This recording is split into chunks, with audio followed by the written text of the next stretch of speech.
আমরা গ্যারান্টি দেন মানে তোমরা কয় নাও আমরা দৌলতপুরে এক নাও তোমরার বাড়ি কোনা নাও দৌলতপুর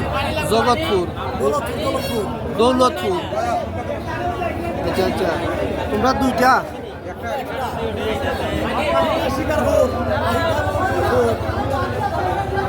সকলটায় কতটা প্রতিযোগিতা হইল নৌকা প্রতিযোগিতাকে অনুরোধ করছি আপনারা যার নিজস্ব পরীক্ষা দিয়ে নৌকা বাইশ করতে হবে কতটা প্রতিযোগিতা নৌকা কতটা নৌকা কতটা প্রতিযোগিতা অংশগ্রহণ করার সকলটায় উদ্দেশ্য রাখবেন না। যদি আমাদের কমিটি থাকবে সেই কমিটি থাকতে পারে আমরা অতিরিক্ত নৌকা দিয়ে শেষ পর্যায়ে এসে কোনো ধরনের চালাকি করছে কমিটির সিদ্ধান্ত অনুসারে আপনি ডিসকালিফাই হন এবং